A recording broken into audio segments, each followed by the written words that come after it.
한덕수 총리가 모레 출마 선언을 한다는 견해가 높은데 그러면 5월 3일자 이전에 이제 공직을 사퇴할 테고 최 부총리가 두 번째 권한대행을 하게 되는데 이런 상황이 정상이라고 생각하십니까? 지금 제가 가정을 가지고 말씀드릴 수는 없는 것 같습니다. 그러면 저기 부총님이 난가병이라고 들어보셨습니까?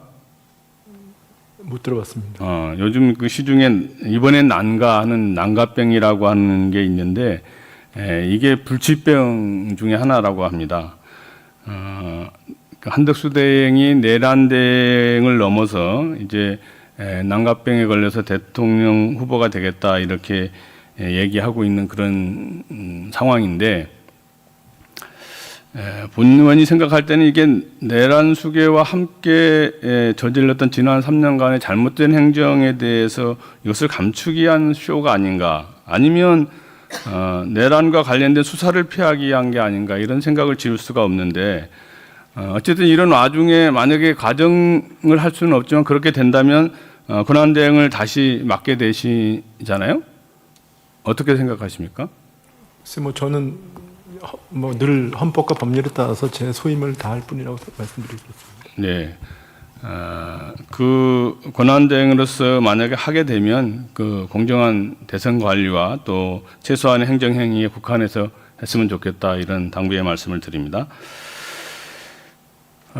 지난해 12월 2일 날 이제 올해 예산이 통과됐는데 그때 12월 3일 날 계엄을 발동하면서 내란 수계 윤석열이 비상계엄 이유 중 하나가 예산 삭감 때문이다 이렇게 얘기했는데 부총리 생각은 어떻습니까? 글쎄 12월 2일이 아마 예결위에서 그렇죠? 예산이 통과된 건 아니고 예결위에서 했던 걸로 저 기억을 하고 있고요.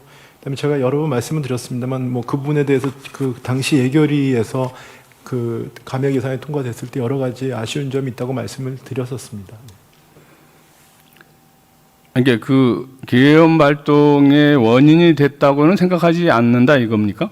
뭐 일단 저는 뭐 거기까지는 생각을 못했고요. 그 단지 그 예산안 자체에 대해서 저도 그 당시에는 유감을 많이 표명했었습니다. 아쉬움을. 그러니까 예산으로서의 유감은 있지만 계엄 선포의 원인이 된 것은 아니다, 이렇게 생각하신다는 거죠? 뭐 그렇게 생각하셔도 될 것 같습니다. 네.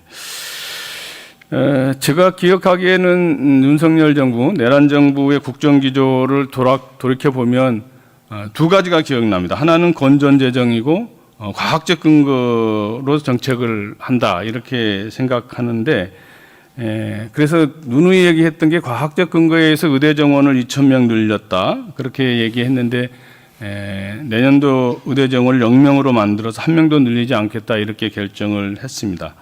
그리고 현재도 의정 갈등이 전혀 해소되지 않고 있는 그런 상황인데 이제 부총리님이니까 건전재정과 관련해서 한번 질의해 보겠습니다.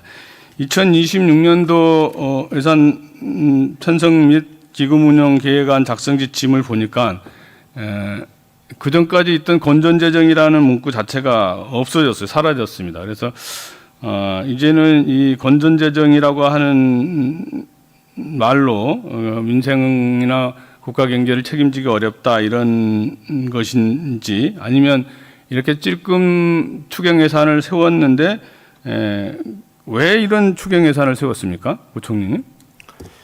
뭐 두 가지만 말씀을 드리겠습니다. 지금 그 저희 예산 지침의 건전재정이 재정의 지속 가능성이라는 말로 바꿨습니다. 그건 제가 바꿨습니다. 뭐 저는 같은 취지라고 생각을 하고요. 그 재정을 아끼겠다는 뜻이 아니고 재정을 가장 오랫동안 국민들한테 우리가 쓸 수 있도록 재정 지속 가능성이 중요하다는 취지의 말씀이셨고요.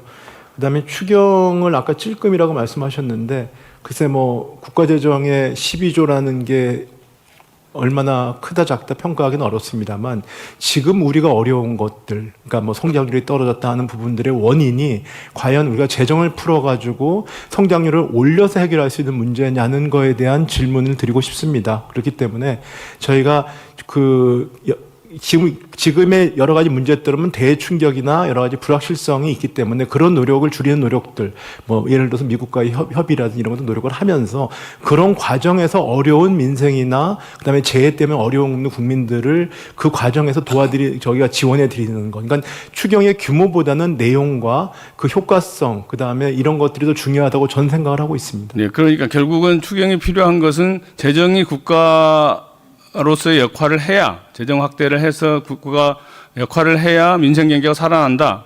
이런 취지에서 추경을 하게 된 거 아닙니까? 그 취지는 맞습니다만 성장률을 올리기 위한 목적은 추경은 아니라 이런 말씀을 드립니다. 물론 결과적으로는 성장률에 좋은 긍정적 효과가 있습니다.